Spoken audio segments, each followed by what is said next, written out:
October 30th, we're back at 21 Soho with Ian Brodie talking about life in and out of the Lightning Seeds and John Higgs on the KLF. Tickets below.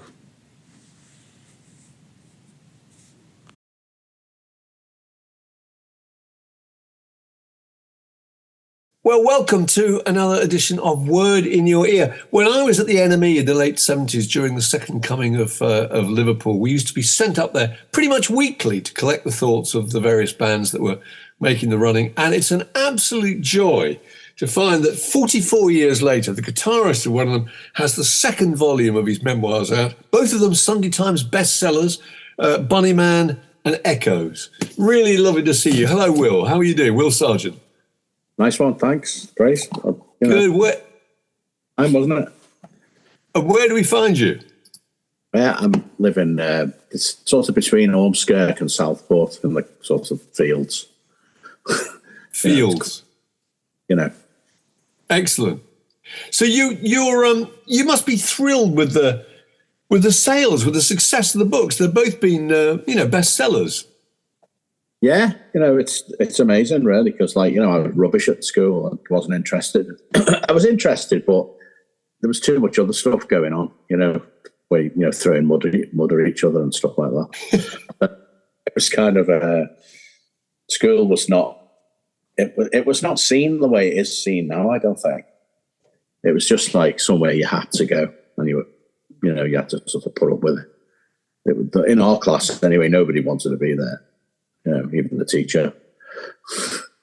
I can't get over your memories, the clarity of your memories of that time. You talk about the school, because in fact, we should just ask you about how many volumes they're going to be, because the first one goes up to pretty much the start of the Bunnymen, and then the second volume goes up to 1982. So presumably there'll be a third, possibly a fourth. I don't know. The next one's going to be Porcupine, Ocean Rain, because a lot of stuff happened. Yeah. I don't know whether I'm going to venture into the fifth album, one that didn't have a title. That was like when everything was starting to go a bit naff. Yeah. Until Ocean Rain, it was kind of, we were all firing. We were all on the same team, and it changed. So I don't know whether I like writing about this period because it was a great period. It was like comradeship and, everybody was together. It was us against the world kind of thing. But the fifth album started to change. But the detail of that, almost the first half of the first book is about your school days. You can remember all the teachers' names. You can remember what they were wearing. You can remember the things they said in class. You can remember the comics you bought, the shops, the food, the clothes, the detail. So did you keep diaries? How do you remember that so clearly? I never really got into drugs that much. I dabbled a bit, but never made a fucking career out of it. You know what I mean? So it's, I think I just remember stuff. I don't know. Like the thing is, it looks like you remember every single thing, but when you add all the things up and they're in a line and you've got like the internet to research the dates of when things happened, and it just looks more impressive than it is. You just remember key things. I can remember walking to school with sandals on in the snow. I can remember it, Yeah. And I remember what it looked like because it was like all white and, it was an amazing thing, it stuck in my head. And I've kind of painted a picture of it all, and I've revisited a lot of these places as well. So I know that, Rockfield, there is, mistletoe in the trees and the garden and all that stuff because of it the other week, So, you can kind of it's not changed much, really. So you can kind of fill in the sort of gaps, and it would have been the same then. Like that view across when we walked to school, that view it's not quite the same now. There's a few more buildings, but it looks right over towards Bootle and the docks and everything. You're a bit higher up. You can see the cranes, and all that stuff. And that's still there. You can still see that. It's so observant. It's a sort of like a social history. There's one bit where you describe a device. Your cousin, I think, brings back a device that changes black and white TV sets into colour. Just tell us about that. It's amazing. we were fascinated. It was just kind of blue at the top, kind of like browny red in the middle and green at the bottom. And it had like a sort of lens in it, So it was like a screen that you put over the front, wasn't it? Yeah, you just put it over the front of the telly. I think like this one, got colour telly, But it was just, she was like a character, She was, the word on the streets is she was working with Lucille Ball in America, And then somebody got shot in a hotel in New York, and she had like a nervous kind of breakdown kind of thing, and came back home, and that was it. And we only ever used to see her when she was in bed. We'd go up to the grandmother's house, and she'd be in bed upstairs. She was always just in bed. What about the musical side? You only mentioned the Beatles in passing at one point, and there's very little mention of the kind of 60s Liverpool scene. Is that because it didn't make a big impression on you, because you were 12, I suppose, when the Beatles split up, or because you wanted to concentrate on the kind of second coming of Liverpool, your period? Yeah, well, we never saw it as like remember like the sounds of the thing, the New Mersey beat, and we were a bit miffed with that. We didn't like it. We didn't want to be associated with it. We wanted to be our own thing. We were coming from the punk rock world, weren't we? So it was like, do it yourself, and we don't need anybody, And there's still like a lot of that in us, and definitely in me. That's why I do all my little solo projects and all that sort of stuff. They don't sell anything. I'm not bothered. It's not like what it's about. It's about being creative. It was kind of anti all that, really. I remember saying in one of the interviews, I hate the Beatles. Yes. I don't hate the Beatles. But I said it. It was a great way of getting attention. Well, it was just like, shut up, the bloody Beatles and Liverpool. I understood. Like, the thing is, at the time, Liverpool didn't give a shit about the Beatles. They didn't have any tours. They didn't have this and that. They didn't have the cavern walks and, taxi rides around to Ringo's house or whatever, and, plaques on the wall or nothing like that. They were like... That's true. The council didn't get it. They knocked down the cavern. I mean, that didn't really happen till the mid-'80s, really. But I wanted to ask you about another bit of the early bit of the book. It's about I forgot how violent the 70s was, and all those gangs, the late 60s and early 70s skinhead gangs, the Clockwork Orange droogs at the football matches, and you describe yourself as a fully paid up coward. Do you look back on that with a sense of kind of nostalgia? It seemed quite thrilling now in retrospect, did you? Yeah, it was, but it wasn't like, it was gangs, but it was nothing to do with like, riding lecky bikes around London and selling drugs or nothing. You know what I mean? It was just thuggery. Yeah. It was just what, like every school, was scared of the next school or was going to have a scrap on the playing fields with the next school, at some point, oh, they're coming over tonight, we're going to batter them, and all that. It was all like that all the time. It was kind of like, it was odd. It was just a violent thing, but it was more a kicking and it wasn't really knifing people and stuff like this. There wasn't so many deaths. Bicycle chain round the head is probably all you could, the worst thing hope for. If you were lucky. Yeah. There's some nut jobs in our road, in Station Road. Like you say, I used to avoid it all, but I was a sort of observer. Yeah. Like a sniper in the bushes or something. So the first kind of gang, I suppose, that you seem to join is a sort of hippie gang, and you talk about buying clothes from the small lads at the back of the enemy. What kind of clothes were you buying and wearing at that time? There was like flares, obviously. Brushed denim flares, they were big.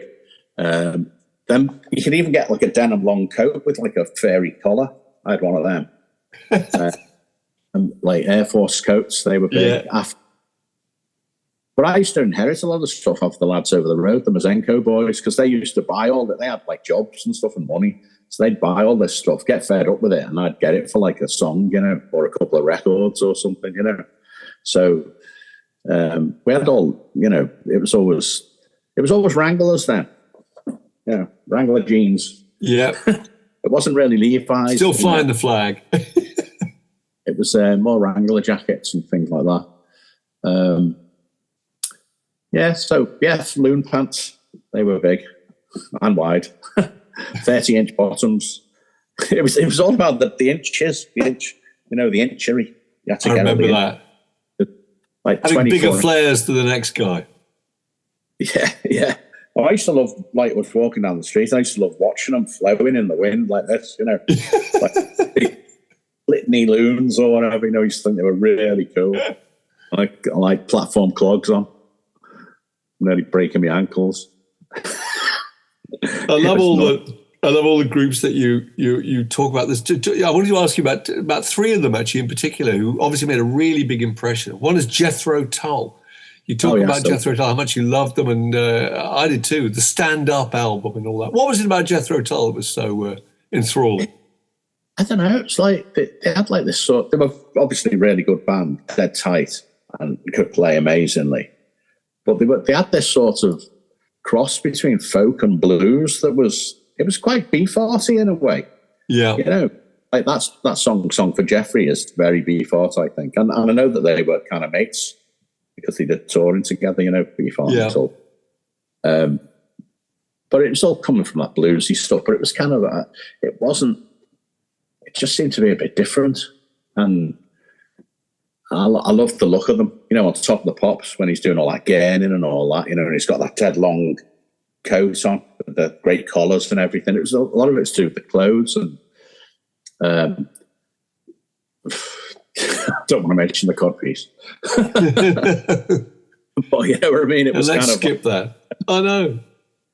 I think they're they deserve a lot more respect. Actually, they made some great records in the early days. I think so, because they just see it's like Led Zeppelin. People think, heavy metal. Led Zeppelin aren't heavy metal. Who get they can rock. They're not heavy metal. Lots of folk in there. Yeah, there's loads of like other elements, and it pisses me off that when people say just all these crap heavy metal bands.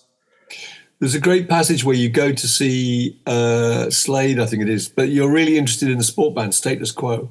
So why apart from the Wranglers, obviously, why Status Quo? Why did they make such an impression? Well, at the time, they were kind of like the dirty, greasy biker band, weren't they? They weren't like, the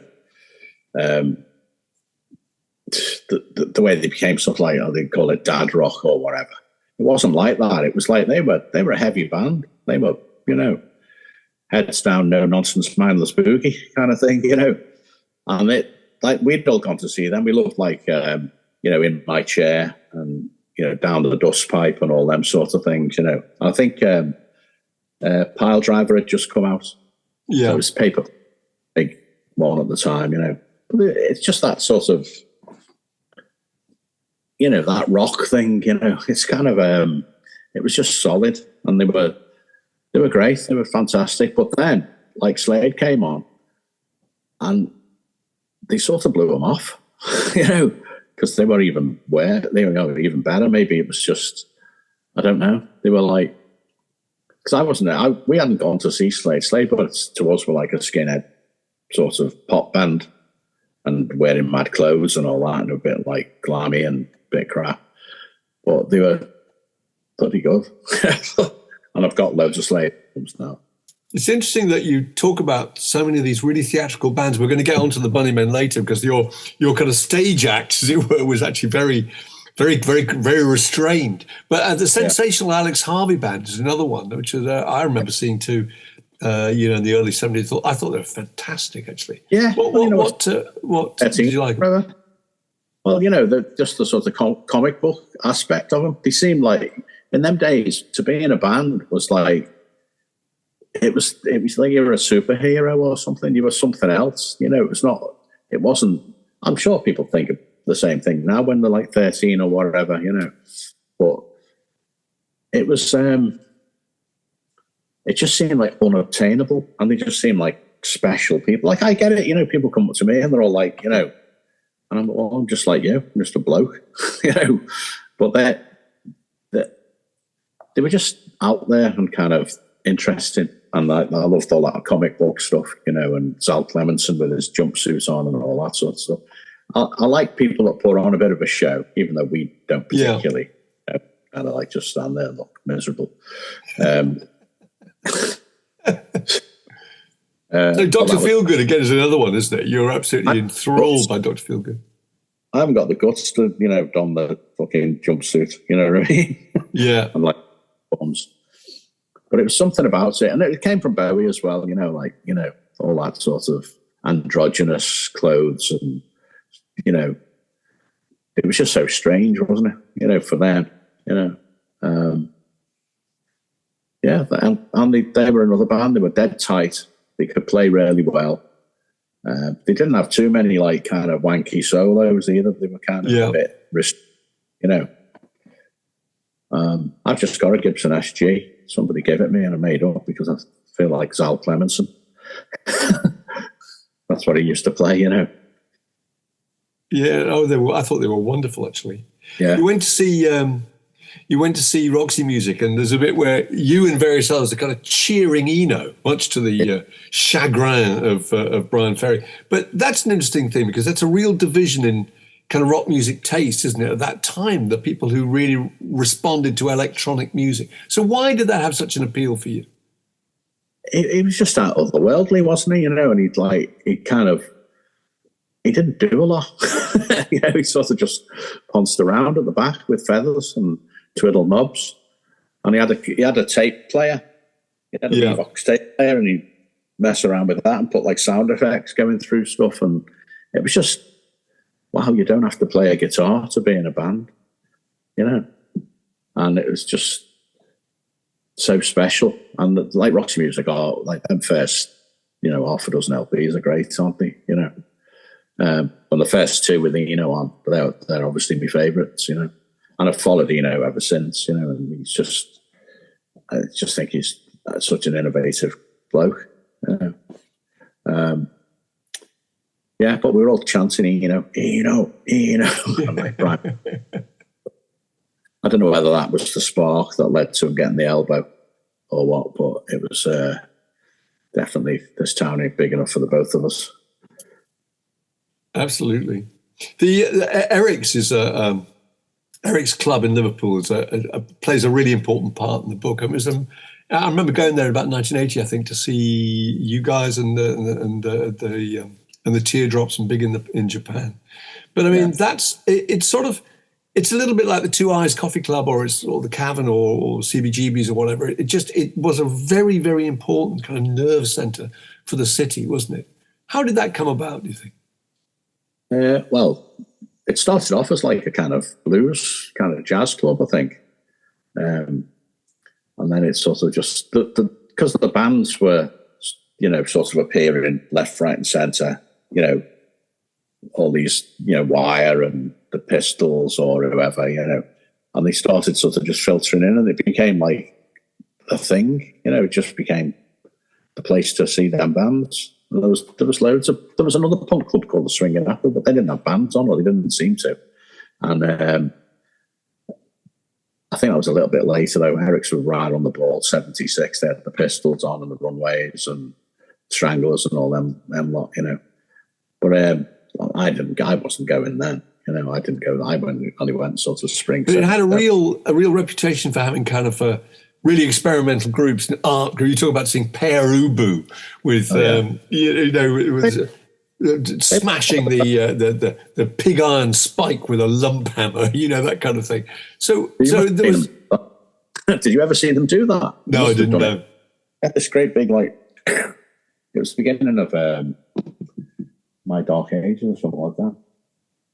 And he kept getting this big with a hammer, and it was swinging forward and early hitting someone in the crowd, we're all because it's such a small place, and the stage was only a foot high of that, you see, there's pictures, isn't there, of the Clash there, and everyone's on the stage. Yeah. And I think you saw the early orchestral manoeuvres shows. It was just a kind of slide shows and very experimental, kind of art statements, really, weren't they? Yeah, but it was that's what punk was great for. It you could do that. There was a band called Dead Trout, and they used to play the drums with bananas. And they were a bit sort of avant-garde kind of hard on, just odd. you know, and we liked them, you know what I mean, because they were so weird. I think they were from the Wirral. Yeah. A lot of what you write about is being very shy and wanting to find some kind of identity. And so was that a big part of wanting to form a group? Yeah, I think so. Probably, you know, I know when we started getting some sort of recognition, even like a little mention in the enemy or the sounds or whatever, that'd keep me going for a while, you know. And when I was at work, there was all these older waitresses and, you know, women that worked there. And they were all a bit, you know, kind of, what's the word? Forward. You know what I mean? They were kind of, and I was like dead shy. But then after we started like doing gigs and things, I started coming out with Michelle and sort of answering them back, or one of them being cheeky, that sort of thing. We're going, oh, you've really come out with your shell, you know. And I think it really helped me. You know, the band helped me survive. And I think it does with a lot of people in bands, you know. You've got that sort of, you know, there's four of you and you're all in it together. And plus we've built then, you know. So it's kind of, it's like a camaraderie. Brilliant. Tell me about meeting Ian McCulloch, Mack, or Mackle as you call him. You met him, I think, in Eric's, but he obviously made a huge impression because I don't think he'd ever seen him sing or perform on stage or play, and yet you felt you really wanted to work with him and develop a group. So why did he make that big impression on you? He just looked great. You know, he looked like Bowie. Describe what he looked like. Well, he had like this sort of vaguely spiky hair. He looked quite, you know, sort of androgynous. He used to wear like black jacket, you know, like a suit jacket kind of thing. He just looked cool, and he was dead thin, you know, and he always looked good in clothes. And he was just one of the heads in the club, you know, that you'd see. And I didn't really know him, but I knew he knew Paul Simpson, and he knew, you know, Wiley and all that lot, and Julian. So he was kind of, you'd seen him to nod to, that sort of thing. So when there was that party at Kirkland's, and I was there early, and he was there early, which is a first. And then I just sort of went over to him and said, "What are you doing?" He said, "I'm waiting for the gift of vision." I thought, "Oh, vision for the Bowie record." Yeah. I sort of heard that he could sing. I didn't really know. You see, I didn't really. I know he was sort of vaguely in Teardrops or Shallow Madness or whatever they were called, but I don't think he really did many rehearsals with them. I think he did a bit. A lot of it was the pose, you know, it was like, you know, we're a band, you know, we're a band of gang of posers kind of thing. It was kind of, every week there'd be a new band, you know, like Julian Cope had won the Nova Mob for a while, you know. Me and Paul Simpson had this sort of industrial domestic thing, you know, which we never really did anything. I think we made a paper bag and painted on it. Domestic. And we did some like fake cassette and stuff, you know, but it was all a bit.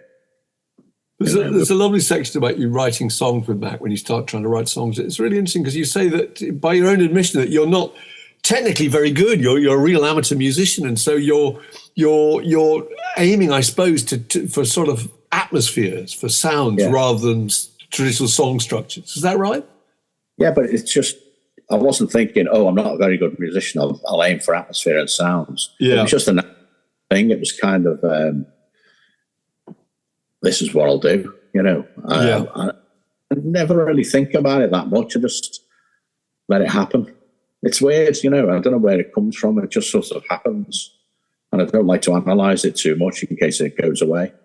You know, so even live now, even though there's we're within a structure, there's areas where there is no structure, and you can kind of, you know, and I'll do something like the other day we were doing Rescue. It was, yeah. I remember there's like a big loud bit in the middle where I'm kicking off, and I did some stuff that I'd never done before, you know, and it just appeared. I thought, oh, that's really good. I can't remember what it did now. It's gone. That was like, There's a lovely quote from Johnny Marr on the back of the book, actually. He says, "When I first heard Will Sargent, I knew it was a new time for guitar playing." What do you think he was responding to? Probably me asking him for a quote. I don't know. I think it was just, there were so many bands appearing, and even like the Gang of Four and Wire and Subway Sect, all them bands, The Fall. We loved all them bands. They were kind of like, they weren't trying to be pop. Yeah. I really liked that, I think it comes from being in school when everybody was into like Chicory Tip and all that, and we were into like Tarkus and and Palmer or whatever. Well, you've got very, very, very principled, very clear views about the concept of what's rockist. And you talk about how much you hate things being rockist and you want to use none of those cliches. What are the kind of rockist cliches you were avoiding? That sort of 12-bar blues stuff. The stuff written like Dr. Feelgood, who were, one of my favourite bands at the time. It's like I learned, I didn't know anything then. So it was kind of like, I didn't realise that it was just, everybody does that 12-bar bluesy kind of thing, Sensational Alex Harvey Band did it, and even Roxy music. But Roxy music did it with like a sort of tongue-in-cheek kind of way. It was kind of like strange the way they did it. They've got that bit on their Remake Remodel where they'll stop and it goes, does like a little bass riff or whatever. Yeah. But then I mean? It's like, it's kind of subverting the form. And that's what I kind of like, subverting the form. So you've got to use chords. You don't have to do that status quo change thing. But you can kind of, even like Pere, there's one of theirs that does that like dead corny, and it's like kind of, but then it goes into like this mad stuff, and he's got that dead high squeaky voice on the fucking metal. There's a great description of you playing the Lyceum. I was there actually in 1980 when you're supported by U2 and Bono kind of climbs up all over the amps. And did you consider him to be very rockist and old school? Because your whole stage act was very, very subdued, I suppose, wasn't it? We never thought anything about them, really. We just thought, these divs, And I don't even think I watched them. But you remember meeting him, don't you? Yeah, and he was a bit godbothery, he was a bit like, preachy. But I've met him since, and he come across really good. Like, he came across a really nice fellow, like, really. I'm considering going to see that big dome thing in. Oh, it'd be good. The Sphere. It'd be really good. I'd love to see that. Yeah. You make a really good point about the Teardrops. Oh, sorry, go on. The Sphere thing. It's like the band. It's like, they're like little dots, aren't they, on that round stage? Yes. So, look at that. They're all looking at that, aren't they? So it's a bit weird that such an ego-driven kind of band or whatever don't mind releasing it and just saying, well, look at all this instead. It's like Pink Floyd, isn't it? If Pink Floyd was still going, they'd be doing that. It's all about the spectacle, completely. Yeah. You make a really good point about the Teardrops and say that Teardrop Explodes, you talk about, that Bunnymen make this sound that could go on forever, but the Teardrops are just kind of too fiddly and too clever for their own good.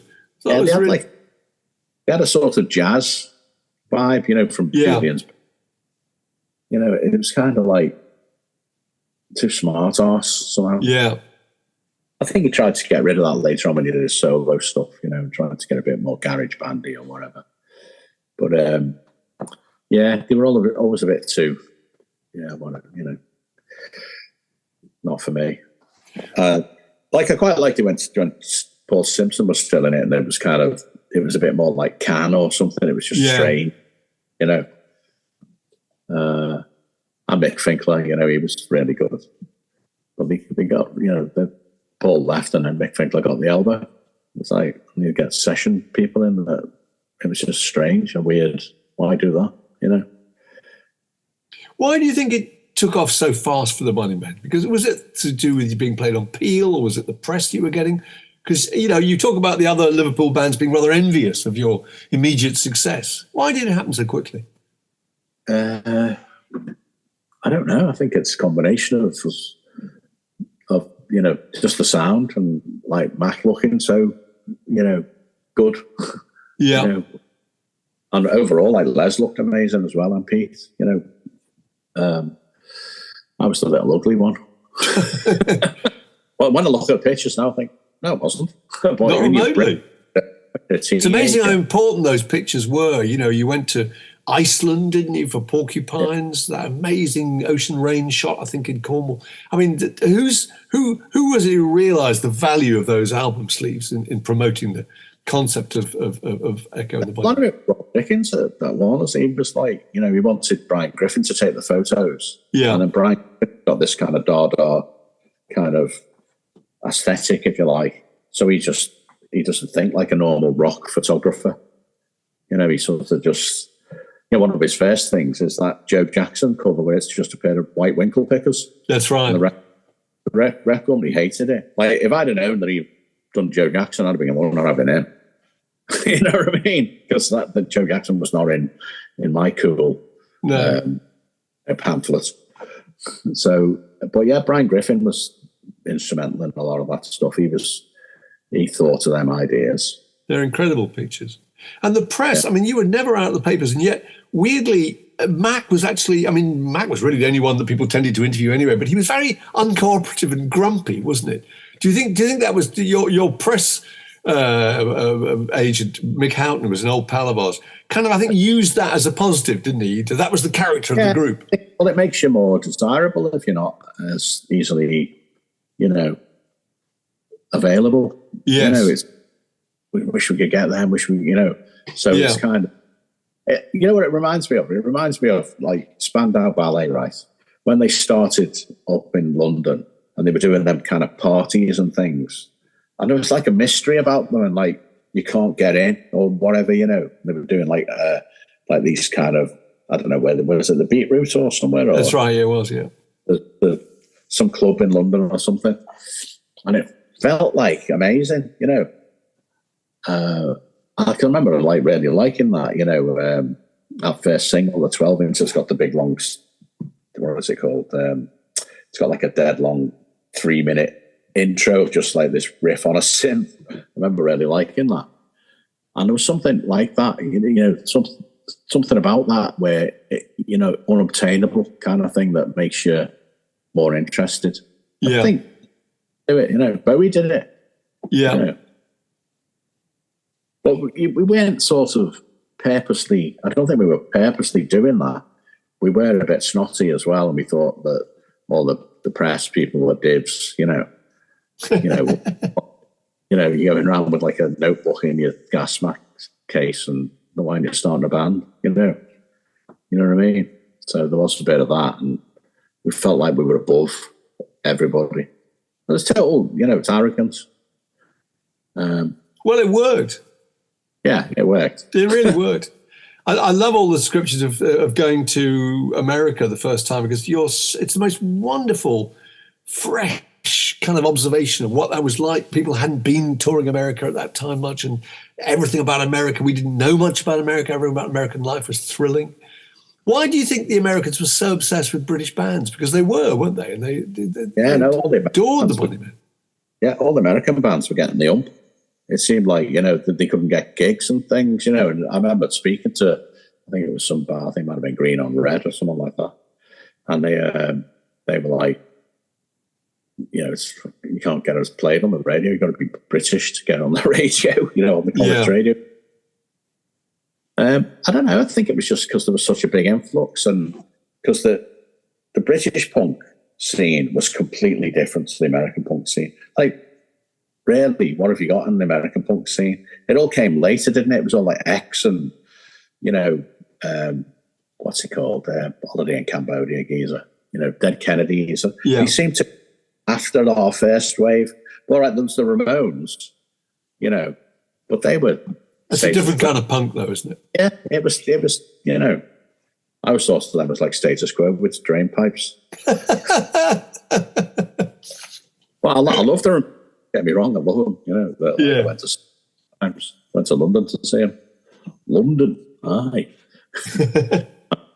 All the way to London. I'd see Led Zeppelin in London as well. That was great. But it was a different thing, and it was kind of like there were so many. It was like a big explosion, wasn't it? Yeah. You know, from X-ray specs to Wire to Eater. Everybody, you know, there was like this whole thing, and I just think in America they just got it, you know. And by the time the 80s come along, it's kind of morphed into this post-punk thing, although it wasn't called that then. It was just a continuation of it. Like, we considered ourselves punk when we started. You know, we were listening to, you know, all the punk records that, you know, Norman was playing at Eric's and everything. Ultravox were really punk at the beginning. You know, that one, Young Savage, it's a great track, that. They changed. I don't know. I think it was the image. A lot of it's to do with the image. Who did you think of as being your main rivals? Did you think like that? I mean, do you think that there were certain bands that you wanted to kind of outrank? Well, there's the obvious ones, isn't there? You know, Simple Minds and U2. Really. We didn't sort of worry about the Smiths too much. You know, we didn't really worry about anybody, but we didn't like... The Smiths seemed to be separate somehow. They were a kind of a bit more for girls or something. I love the bit I think you're in Australia, where you Simple Minds are touring at the same time, and you find yourselves in a bar, and they're literally just across the way from you, and yet you don't even acknowledge each other's presence. It's not even a question of ignoring. You simply don't respond to the fact that the other band is there. Why are bands? Why are they like that? I think it's a self-preservation thing. I don't know. It's like, you know, like now I'll talk to anybody, you know, and have a laugh with anyone, and I'm not bothered. Like, we do a vinyl night at the pub, and you can play anything. You can play Kylie Minogue, and nobody judges. But then we'll have, like, you know, Noyon next or something, you know. So it's kind of, it's all music, innit? So, but I don't know. We did the same with the Jesus and Mary chain. They were walking down King's Road one time. They clocked us and we clocked them. Yes, you mentioned that you did. Nobody looks at the others. Yeah. Just extraordinary. I'm sure if we'd have said, all right, you know, but then again, I did say, like, we were, when we were doing Electrification, me and Mac, we did, you know, before we got sort of started Bunnyman up again, if you like. We were in a radio station in America somewhere, and that band, what were they called? Seahorses, was it? Yeah. John Squire's group? Yeah. And I said, all right. And he just, like, blanked us. But I knew that the Stone Roses were kind of fake Bunnymen fans, so I knew who we were, you know. And he was like, he was a bit off. I never thinking, I won't say hello to anybody else anymore. I thought it would be like, you know, we're both in America. Like, maybe he was doing what we were doing with the Simple Minds. You know what I mean? Could well have been. Are there any bands that you think you can see? Are there any places you can see the kind of influence of Echo and the Bunnymen in other groups? Oh, there's loads of them, isn't there? Interpol, Buddy, you know, The Killers. There's loads of bands that are influenced by us. You know, Pavement. There's loads. Like, I think there's like U2. I saw a thing on the U2 the other day. I was like on this they were in the Dome thing, and he did this. They had this little guitar thing.